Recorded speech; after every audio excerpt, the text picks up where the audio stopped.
Don't test that stereo. This is the Iron Sharpens Iron Show with your host, Latrice Cook.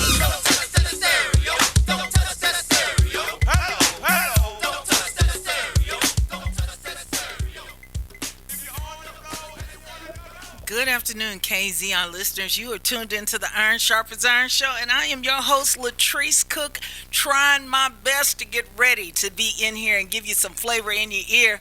Not quite totally together now, but I am live and in color, so I don't have a choice. But you know why I could do this off the rip like this? Because tomorrow is my birthday. Yes, it is March 16th. You know, it was the day that the Lord just decided, hey, I need to make one of the greatest creations ever.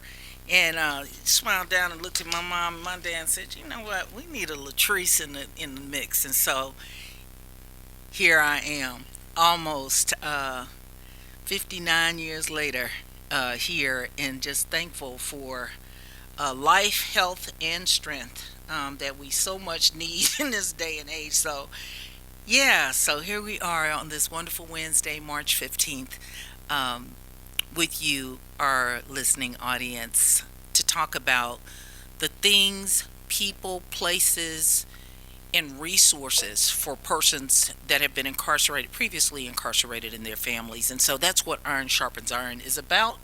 And again, you know, just always happy to be here. Shout out to the best staff in the world over there at the Mel Center. 512-473-2525. Miss Shirley, Miss Bobby, and Sally are waiting for you to call if you have any questions or concerns. If you have touched the criminal justice system in any way, they are available to take your information and have it ready for the persons who can help you with your issues. So please, if you have anything that you need to have addressed because you've been incarcerated or on parole, we encourage you to contact the Mel Center. Our number here at the radio station, 512-836-2887. If you want to join into this conversation, because as you know, I have always somebody sitting in the side, and in the passenger seat next to me to give some enlightenment to you all as well. So if you KAZI listeners feel like you have something that you want to say or that you want to add into this, we encourage you this afternoon to tune in to us and get on and have your say. So what all is going on? South by Southwest is making downtown traffic the total disaster. I welcome South by Southwest and all of you wonderful people who are visiting the city of Austin from near and far. But let me tell you, you need to know where the exits are and all this kind of stuff. You're clogging up traffic. And I'm in the car probably 80% of the time, just driving around from place to place, dealing with things associated with Melgin. It just makes me a little anxious to watch you all trying to navigate through this. And I know where I'm going. You don't know where you're going. And so Uber if you can. So welcome to South by Southwest. And the one thing that I do want to say about that before we really get into the segment of our program or the show is just about South by Southwest and the fact that I'm interested to know how much investment they make in persons that we serve, people who have previously been incarcerated. What kind of dedicated funds or activity, even conversation, do they have in this two-week festival that addresses or talks about or even allows people who have had this situation to be spotlighted in the issue, to be raised, and for maybe things and places and resources that are helping these persons, maybe that they divert or allocate some funds to those entities. They come here and make a ton of money, and this has been going on for years. And it's good to get awards and all of that kind of stuff. I get that. But for the people that are really that have been directly impacted and affected, how does South by Southwest help? If anybody is listening that is a person who is associated with South by Southwest, as far as the administration thereof, and you want to answer that question for us this afternoon, 512-836-2887. We'd love to hear from you. You know, I don't want to beat up on anybody and not give you all the opportunity to defend yourself. So come on and defend yourself and tell us what it is that South by Southwest is investing in this particular population and segment of our society that's most impacted.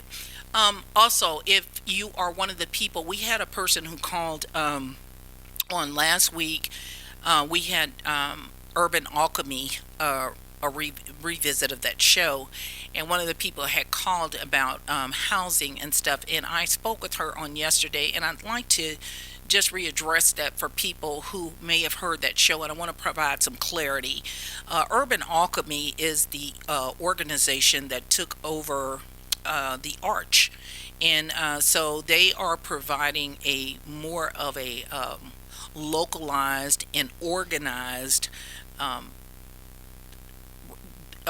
more organized service to people who have been chronically homeless. However, they are still willing to help those that are not chronically homeless if they come to them, and it's about more or less about the shelter that they provide that is already existent in downtown Austin. So just really wanted to make that real clear. That's not Urban Alchemy. There's no extra monies or anything like that that's available to someone in the listening audience who might believe that they're able to provide some form of housing outside of what they actually have that's physically standing right now, which is on, I think, 6th Street. 7th Street, I believe it is. So anyway, if you have any more questions about that, we can connect you to Urban Alchemy. Again, our number at our office is 512-473-2525. So I want to say that, and I also want to say that on last night, I was able to see on the news where there had been a mishap with those people who have been applying for the emergency rent relief that has over $1 million that was reallocated from the COVID funds that have been administered by the federal government, and the agency that was taking care of those people who are interested in the rent relief, the computer system had collapsed. So I know them from being in state government as Takata, and so it's Texas Housing of Department in Consumer Affairs.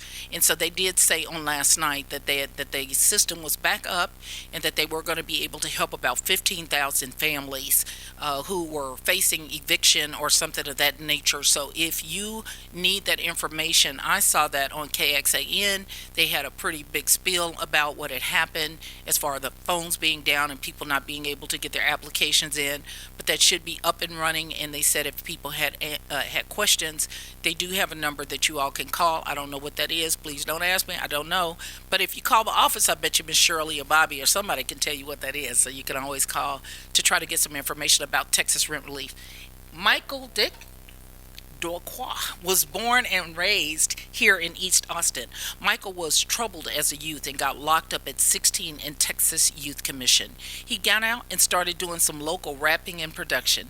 He produced for artists like Maya, Charlie Boy, Plies, Lil O, and eventually got into club promotion and was running a club called Mojo's here in Austin. Really? Wow. I'm just not getting to read his bio. Michael wanted to do something to start helping the community he comes from, so he started getting involved with girls basketball, taking underprivileged kids that can play and creating a platform to get them scholarships. At this point, he put over 50 young ladies in college on scholarships. This program is called Hoop Shop Girls Basketball. Michael got involved with Jail to Jobs to reach more of our community. He has a big network here in Austin and knows a lot of people here and felt that he can make an impact on those that really need it. Welcome, Michael, and say your last name. It's Duque. Duque. Thank you. Yes, Michael, so welcome. Thank you. I came in the studio. A lot of times, you're when I get here, I know the people, or I have some kind of idealism of who's who. But it was a little bit chaotic this afternoon when I got here. Mm-hmm. So I was was unable to really know who you were. And so thank you so much, first of all, for being here. Thank you for having me. Tell us a little about yourself and what the world needs to know about Michael. Well, you're a native Austinite, for one. Yeah, born and raised here in Austin. Grew up in East Austin in the late 80s, early 90s, prior gentrification, you know what I mean? At a time when we actually was a community, you know what I mean? Wow. And I think that's something important to express, because I think a lot of people that kind of come in don't really understand how much of a community we actually had here in Austin for us specifically. What side of Austin did you grow up with? East Austin. What? Off of 12th and Airport. Oh, yeah. Right okay. off 12th Street the and heart Airport. Of Austin. Yeah, right there. So, kind of growing up in that area, you become a product of the environment that you're in at that time, especially when we lacked resources. Mm-hmm. So, now that I'm a little older, more resourceful, I want to be able to give back to those that need it. Mm-hmm. That's probably pretty much the main thing. So in your bio, and it talks about the fact that you ended up going to the Youth Commission, and I want to kind of address that in just a second, but I do want to, I like how you opened up and said about East Austin being a community, and I know 12th and Airport pretty well, because I remember the Stewarts, and of course my cousins live on that street. Homer, shout out to the Hill family. Homer. And he's at Mr. Catfish. That's right. Yeah, that's right. I know Homer. So yes, he's a real close cousin of mine, and so I know that area so well. That's changed a lot. Absolutely. And when you said being a product of your environment, I remember I just told somebody this last night. My great aunt used to own a house on 11th and Lydia. Mm-hmm. And I remember when that area used to have high prostitution and everything. And, people used to talk about 11th and 12th Streets being, it was just bad. It was, closer to downtown area. Exactly. The Red Room. Yeah, you had the Red Room. They used to call it the little red light district, yes. The whole 11th Street area. Yeah. Absolutely. And so when I think about that, and now you see East Austin with skateboarders and people rolling up and down 12th Street. It has changed so much. It really has. Just a bunch of murals. Yeah. You see that? It's just a bunch of murals that reflect what used to be. Yeah. Yeah, so that, the old East Austin, it was a little bit crazier then. So when you talk about a product of your environment, and going to Texas Youth Commission, it makes sense. We got to go to break though before we come back and just jump into everything about. We got a couple minutes before we jump into everything about the Youth Commission and how you ended up there. What were you doing in the community? Were you just going to high school at that time? No. So I was in school. I just. Reflecting back, just doing everything, trying to sell drugs, robbing, just getting in altercations, whatever, because you were trying to fit in. Yeah. You see, that's the important thing now that at 40 I can reflect back and I have a keen understanding of what I was doing at that time. It was kind of a cry for attention, and also because of the environment, you had to do what you had to do to survive. See, I don't think people understand the pressure that's put on you at such a young age with no guidance. You know what I mean? Mm-hmm. To feel like you have to do this to survive, which technically you do. Mm-hmm. You do. So. Do you feel that at that time that did you have more of a support system to help encourage you not to get in trouble, or were you a child that didn't have the support system that you felt you needed in family? I felt I had the support system, but realistically, how can someone 40, right? You got to think like 11 and 12-year-old, tell me something when there's a bridge gap in generations. So with the older style of, the people we grew up with, don't do this, don't do that, don't. They didn't explain it to you, and the way that it was translated only made you more rebellious. Oh, yeah. I always tell kids, the more you push, the more they're going to pull. You know what I mean? So you have to find a unique way to express things to kids to get them to understand exactly what you're saying. And I'm assuming that Jail to Jobs gives you a little bit of that ability to do that Absolutely. from a whole nother perspective by providing employment opportunities for youth. Absolutely. Yes. And that's exactly what we do. Well, we're going to talk Jiles Johnson. We're going to talk Michael Duque. Don't you just love his voice? He needs to be on radio. So Michael Duque is sitting in today with us on the Iron Sharpens Iron show. You are tuned in to 88.7 KAZI FM, and we'll be right back with you.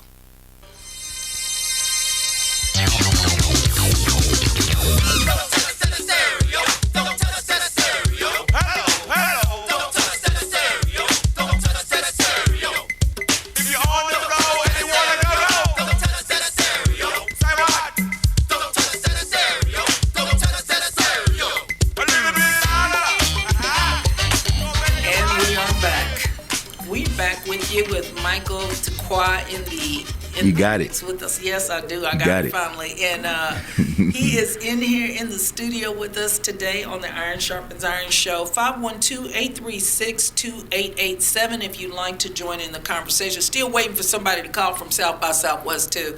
I also want to give a shout out to the people that engineer this show. Before I keep going, Michael, I want to just RJ, who has just been definitely a mainstay with the Iron Sharpens Iron show, and just very willing, able, just thankful for the support that we have here on our engineering team, people that fill in on behalf of him. Just really, we thank you so much. Thank you for everything.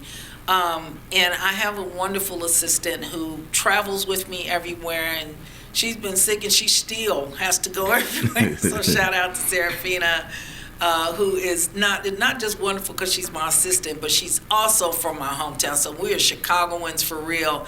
Even though when I say that, some people that have been here in Texas, like, you've been here half your life. Okay, I've been here half my life, and I gotta own Austin too. I own it. You're a Chicago Texan. There you go. Chi-Tex, huh? Chi-Tex. Michael, so I want you to talk first of all about who you are, which you've given us a little bit of that, but how you ended up going to the Texas Youth Commission.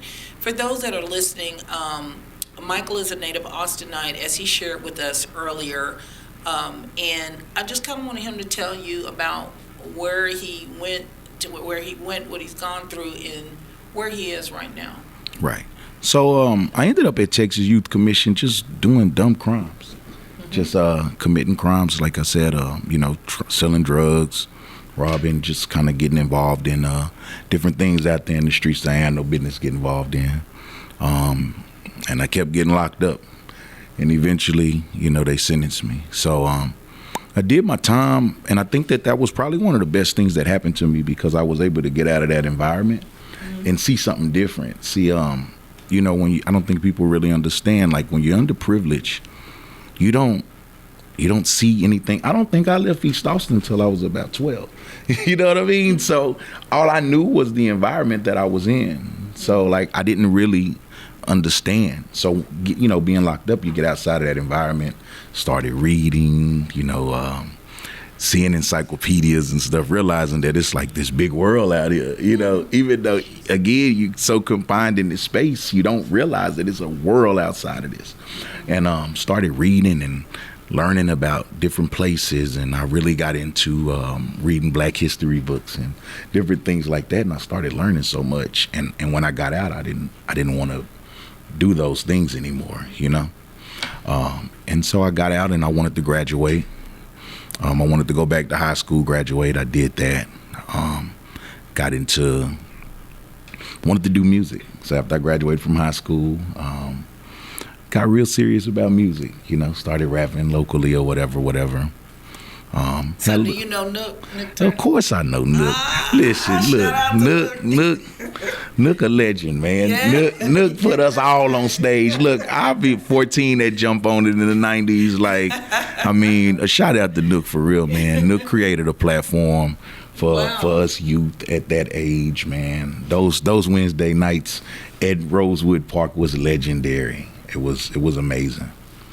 It was amazing, and I don't think people really understood how important that was to our community at that time, man. And this is like, I want to say he started like 94, 95, around that time, starting to jump on it, and he would bring acts out, and I could just remember it. It was an amazing thing. And I got to give a shout out. I just saw Nook on Saturday, and people really don't realize how long. Yes. He has really been providing since he was a teen himself. Yes, I remember him marching when people died. That's when we first heard of him. I don't remember her name, but a girl got killed. And I mean, he had to be like 14, 15 leading a march. Wow. I remember that. He was young. I did not even know that. That's amazing. Yeah. He was leading a march for us. So that really is good that's really good to hear, because I know that he has tremendously impacted a lot of people who are in and around Austin, and so shout out to him, including myself. Yeah, exactly. Including myself, absolutely. And so, as you were saying, that you got involved in music. So I got involved in music. That's always been a passion, and it was always been an outlet of expression for me. So was rapping locally, and I couldn't find nobody to make the kind of music that I wanted, so I started teaching myself how to produce. So got into producing, had a little success, produced for artists, platinum selling artist Plies, Maya, who's also a platinum Grammy Award winning artist, did some work for her, Charlie Boy Lil O. I had a little success producing. Wow. And I kind of slowed down. I had kids, and I had to take custody of my boys. So I had twins, and so I had to slow down a little bit. I had to kind of raise my kids, and from there, it was party promoting. Mojos came about, and we took off. So Mojos came, and it took off. Started throwing concerts and stuff like that, having success. From there, got involved with girls basketball, because my passion has always been to want to give back, but that time I'm just doing what I got to do to survive. Club wasn't my passion, but it was what I had to do to make money. And you did. And I did. Oh yeah, we had a lot of success. We had a ton amount of success, but I always wanted to do something to give back. So started with girls basketball. Started working with this program called AD Elite. I got involved because my daughter played. And so came out, just seeing how things were going, and I'm just a businessman by nature. So I'm looking around, it's like you go to this convention center and it's like 50 basketball courts, like 400 or 500 college coaches in there. And I'm like, why is all the college coaches on these court and not on ours? So I was like, okay, I got to figure out a way to get our court that look like that one with the 100 college coaches. So I just stayed up for weeks, just inboxing and emailing every college in the country and sending out the highlights of the girls in this area. Like, hey, we got girls here that can play too. And then coaches just start offering them scholarships, just start offering them. And that's how I build up my network with college coaches. Now to be able to pick up the phone, I get a kid, or if I see a young lady that can play, call a college coach, create opportunities for them. Today? Yeah, even today. Right now, today? Yeah, absolutely. Wonderful. My program is one of the biggest programs in the state right now. We have kids right now ranked on ESPN Top 100 right here in Austin. Wow. Girls basketball. Yes, I have one of the biggest girls basketball programs in the state. How long had you been doing that? Oh, it's probably year 8 right here.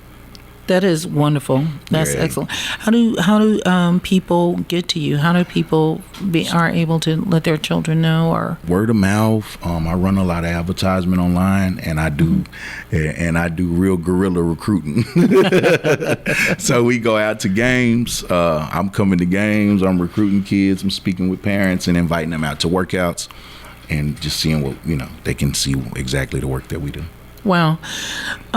You talked about the fact that you had been a part of had went to Texas Youth Commission. Mm-hmm. And it was after that you started, the things with the clubs and all this kind of stuff. Mm-hmm. How do you feel, because Texas Youth Commission let me just be, if I can just say transparently, they have had one of the worst reputations Absolutely.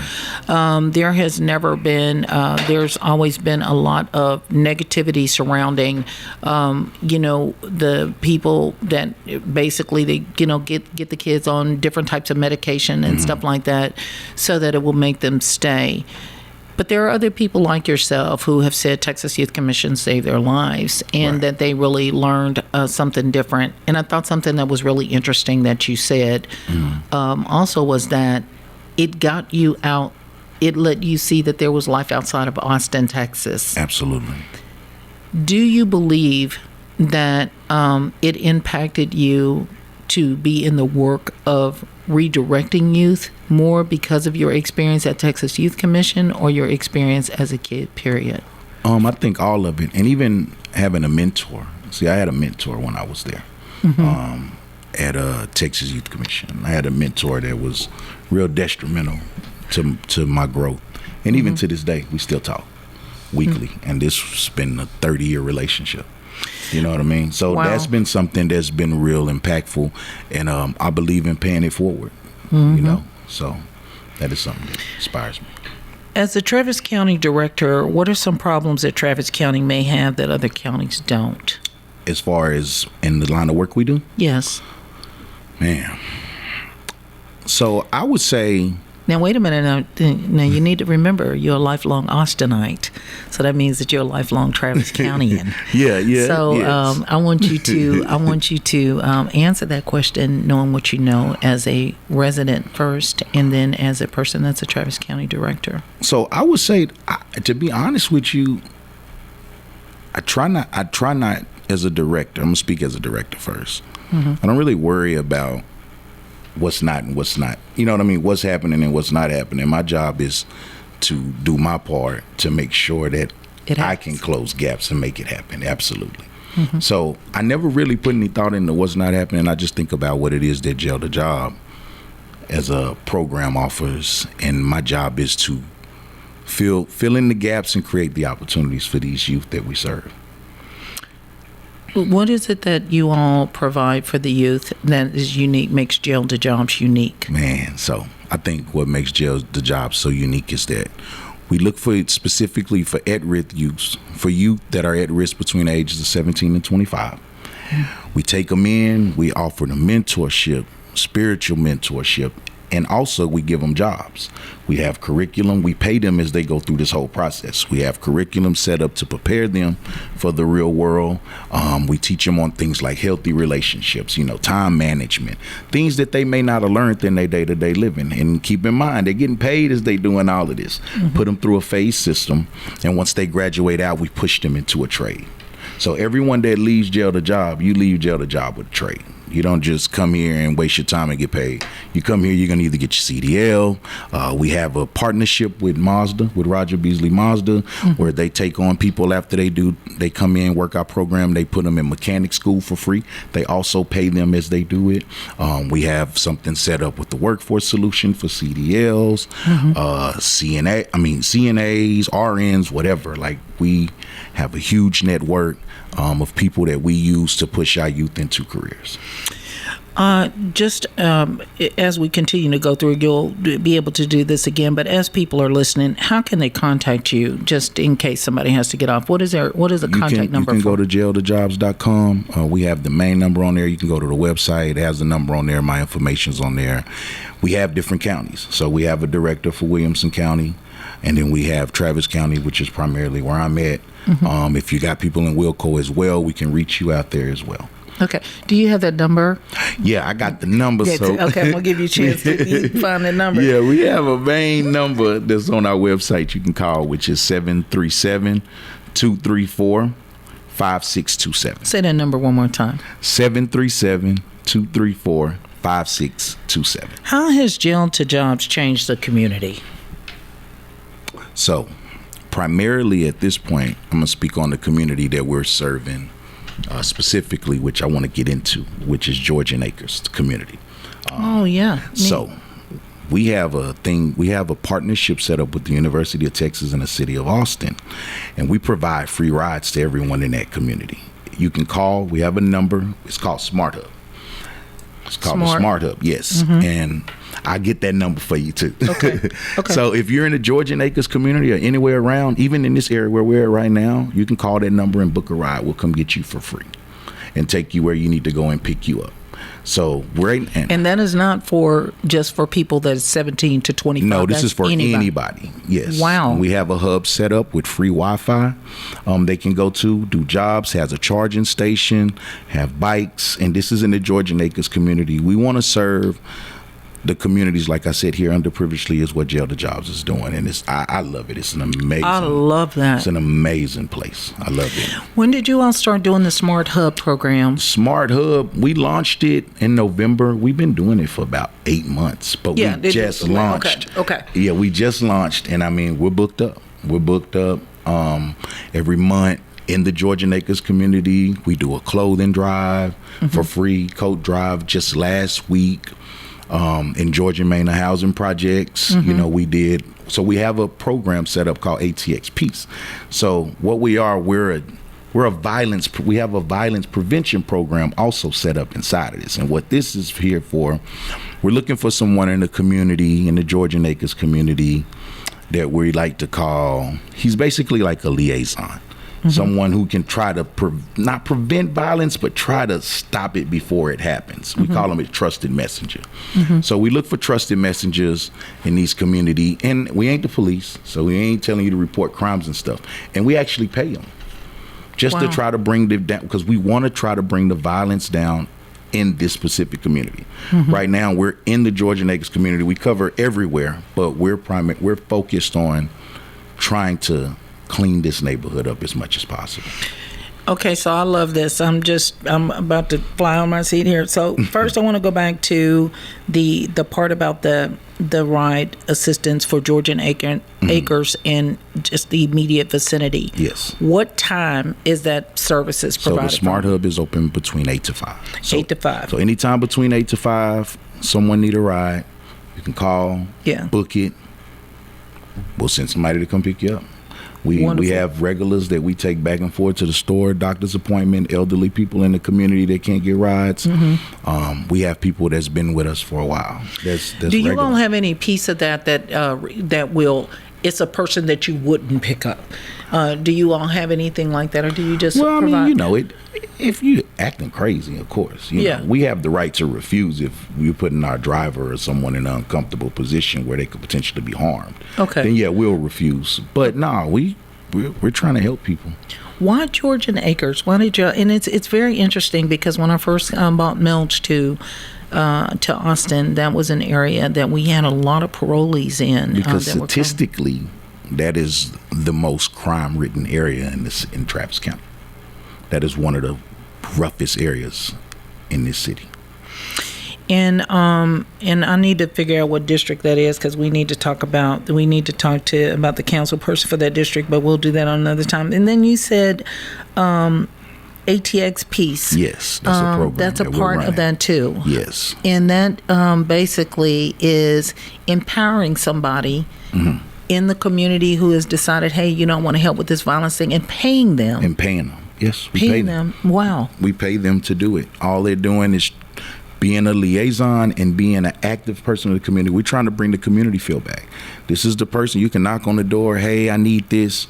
They can call us. We can make it happen. We do food pantry for people if people need food, stuff like that. If they need to shower, we have a house set up where people can come over and shower. We feed them, like, in the Georgian Acres community. Like, they know we there. Who's you all's executive director now? Craig Moore. Mr. Craig Moore. Craig Moore. Shout out to Craig Moore, who is definitely a person that believes in service. Absolutely. You know, it means a lot to me to find people like yourself, Michael, and people that are, I mean, I can go to Sean Oliver's. I can talk about the people at a new entry. I mean, I can talk about people like this who are servant leaders, who are servants for the community to be better. And as we continue to go into this, having more from you, I just want to say thank you for your service and your heart to stay in the community that you come from whence you come, and to provide light by trying to really do something, regardless of whether you get awards. People need to understand that all of the pomp and circumstance and the awards and all of these feathers and stuff, that's not necessary. If you want to do the work, you do the work. And if you get accolades for it, praise the Lord. But at the end of the day, that's not what you do it for. Absolutely. You really do it to see the community heal for real. Absolutely. The drug game is so out of control. So much mess, so much, it's just, crack is not even an issue anymore. No. Crack is fentanyl, old. meth is real strong. Heroin done made its way back. I know, and into the just, forefront. It's crazy. And when I think about Georgia, I think about the things that were going on 7 years ago in the community. It's going on right there. It's all, everything you just stated is going on, from the prostitution to the heroin to the drug dealing. It's a pretty tough, rough little area right there. What can we do for the parents who are listening, who are struggling with their kids, who are already at a young age exposed not to weed but to fentanyl, and who are actually, what can do you all help or have an aspect to help with treatment or whatever for those persons who, parents who are listening who feel hopeless and helpless? So we have relationships set up with drug treatment facilities where we do send kids to. Great. 512-836-2887. We're in the studio with Michael Duque. And he is with Jail to Jobs. And just a shout out to those persons.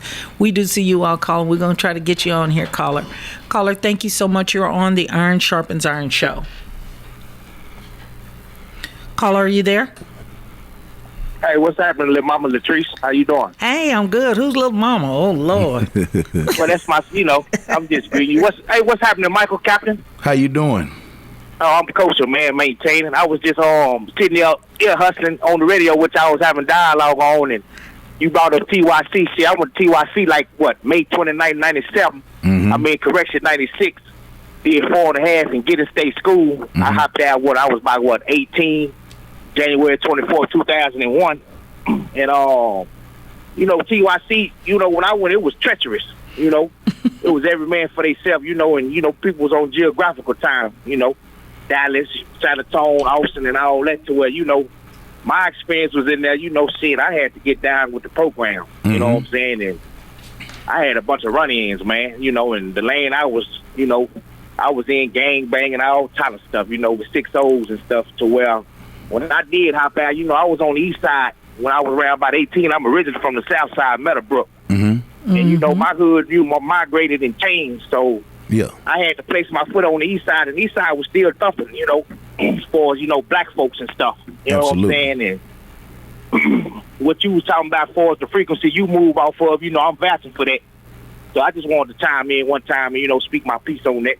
Absolutely. So keep your head on the swivel, man, and, keep doing what you're doing. Absolutely. Well, thank you so much for your phone call. And continue to listen to the Iron Sharpens Iron show. 512-836-2887. That was an interesting comment. I want to read something real quick that just came over on Facebook, and it's from my beautiful niece, and it's Bria Davis. The Texas rent relief application is open, and the number to call is 1-833-989-7368. Again, that number is 833-989-7368. Shout out to Bria Davis, my niece, to say that. And also Nick, who's listening in to you and saying wonderful job you're doing there, Mike.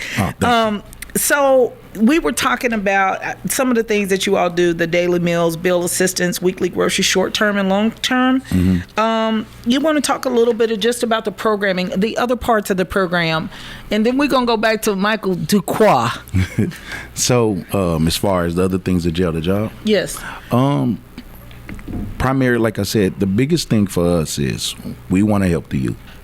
But like I said, between 17 and 25, and like I said, we help others in different ages. Like, that's our primary target, but we will help people in different age brackets if they need it. People need assistance. Like I said, we have non-participants. You don't have to be in the program to receive help. So, like, if somebody just need assistance, reach out. You know what I mean? If you need help with a job, we have resources for that too. We're not a temp agent, but I mean, we can definitely point you in the right direction. So yes, because what will happen is when we get off the air, there will be people that'll be like, I want that number because they can get me a job.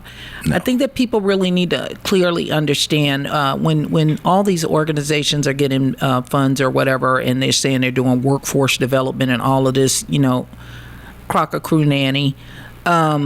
Basically, you all help prepare a person for a job.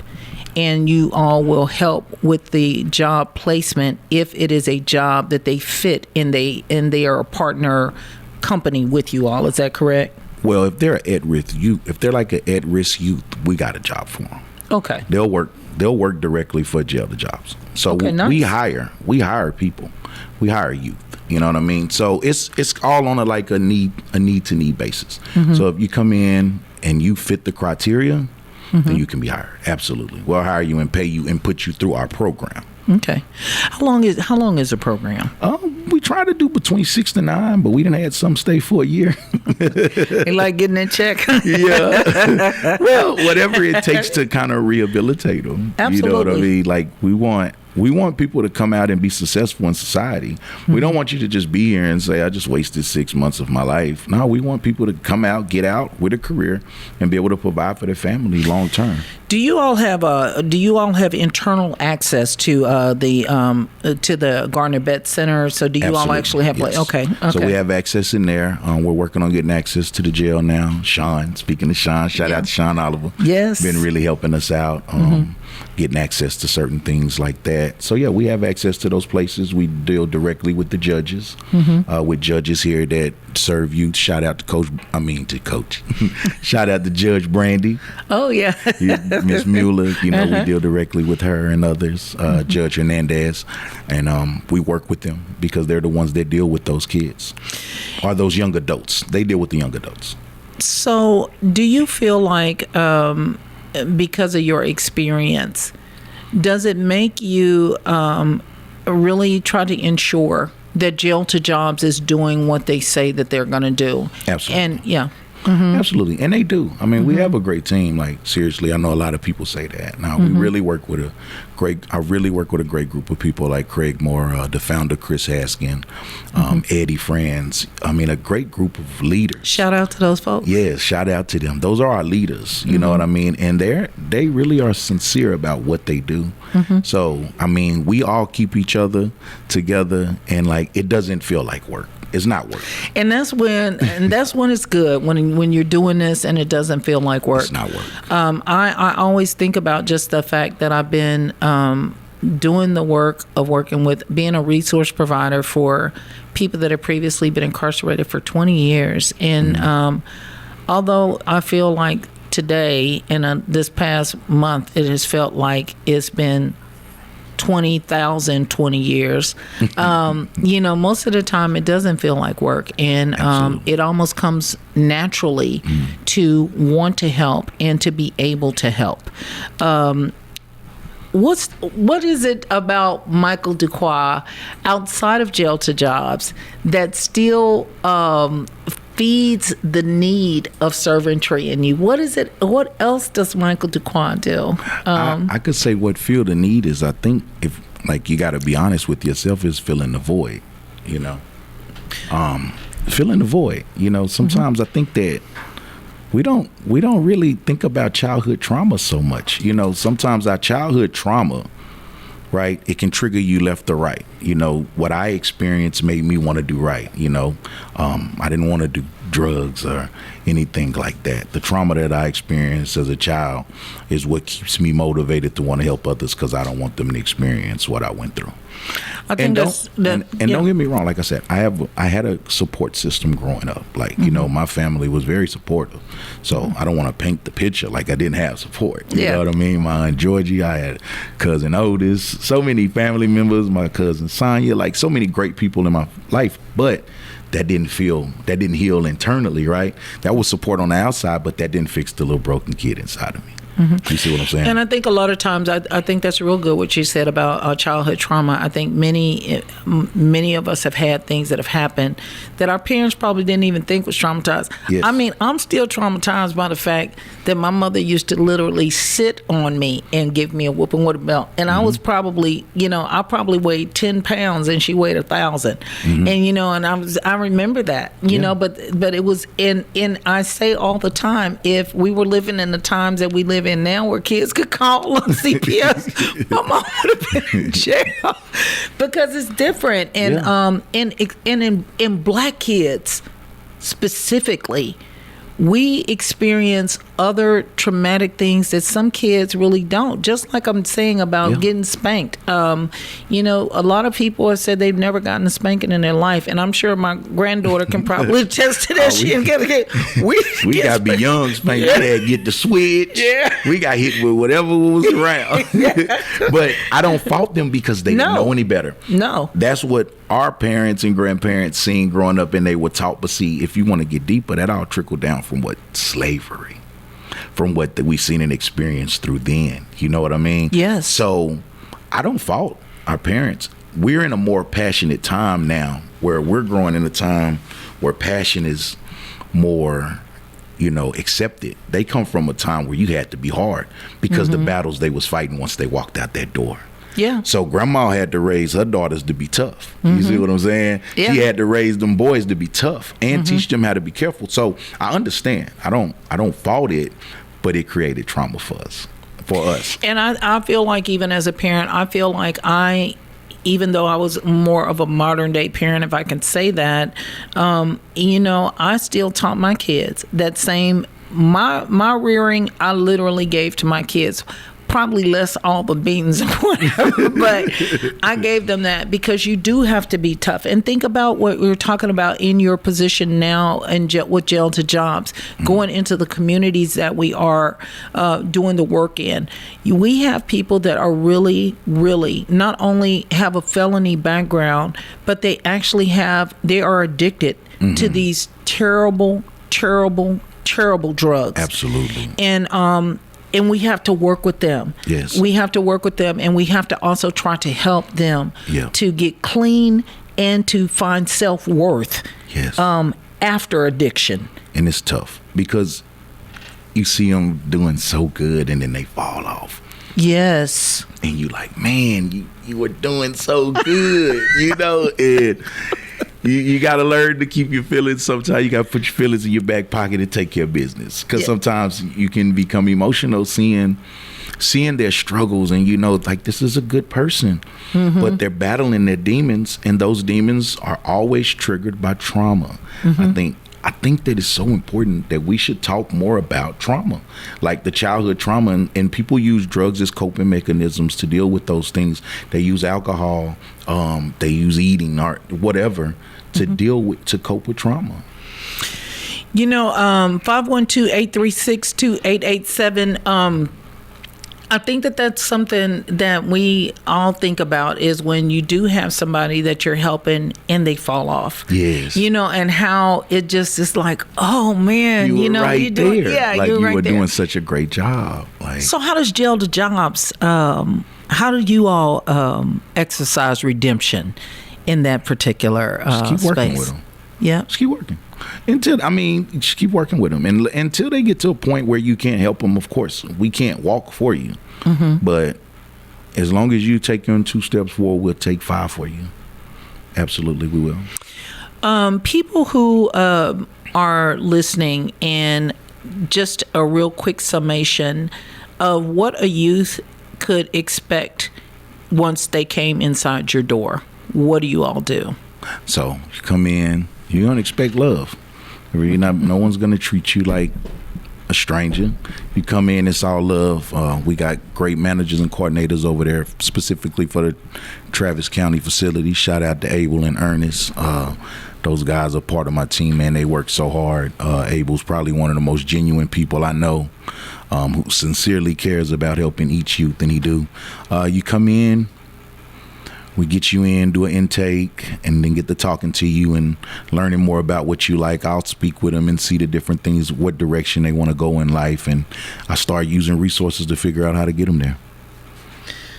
It says, amen, you don't get into helping others to raise your social standing via awards and hollow prestigious events. This is so true. Yeah, no, look, I wouldn't, I'm only here because I was offered it and I was kind of dragging to do it.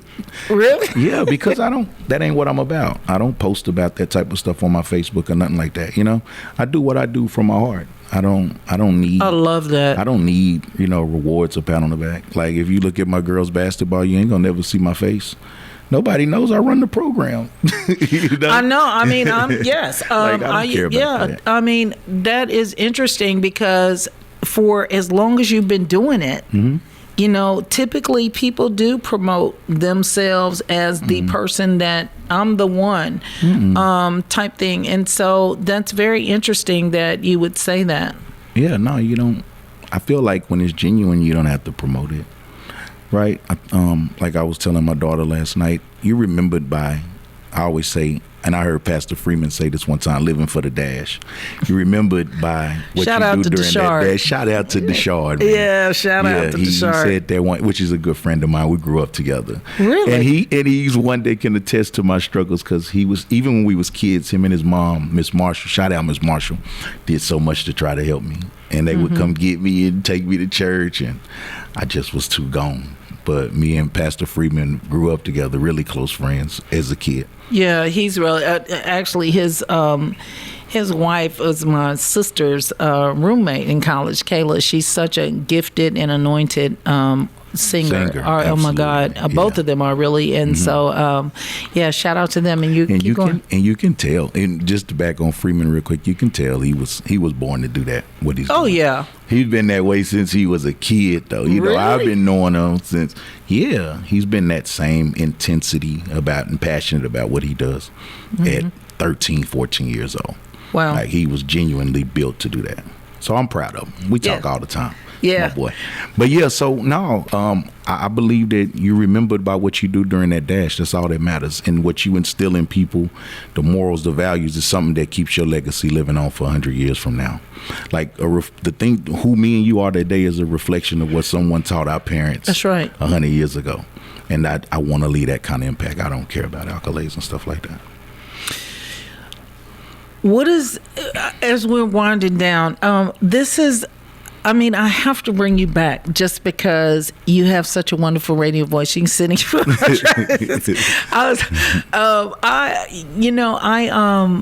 I'm so glad to know you today. And I am so glad to know that Jail to Jobs has a person in the driver's seat like yourself, like Craig and some of your other coworkers who you speak about. I really feel blessed to know you and have this opportunity to sit with you today. Thank you. And hear about who Michael Duque got it is. I love it. And Jail to Jobs. The final thought from you that our listening audience needs to know about Jail to Jobs and about Michael. Your phone number first to Jail to Jobs. Want to make sure that we give that to you, the listening audience.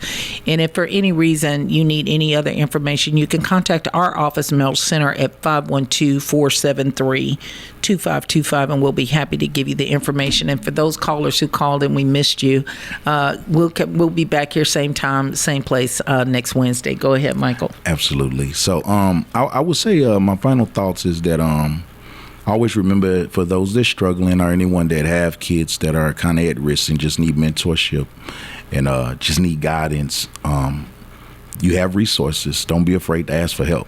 I think so many people are afraid to ask for help, and don't be afraid to reach out to us. Even if any resources we have, people struggling, need food or stuff like that.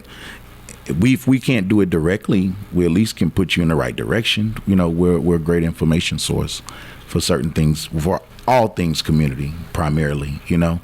So use your resources. Don't be afraid. Give us your phone number. And if you need to reach us, you can call us at 737-234-5627. Again, 737-234-5627. Or go to our website, jailtojobs.com. Wonderful. In the studio this afternoon, and you dare touch the stereo right now because I have like 2 minutes. And I'm going to take it all the way up to the minute this time because I have something that I need to say before I get off of here. Tomorrow's my birthday. Tomorrow's my birthday. And so, happy birthday to Latrice. And I just want to say to everybody who's listening the importance of supporting KAZI, because the information that you get at KAZI from many of these shows, you will not get anywhere else. The resources, the people who are providing the resources, you can typically hear from those folks right here on 88.7 FM KAZI, and definitely on the Sharpens Iron show. So please support the radio station.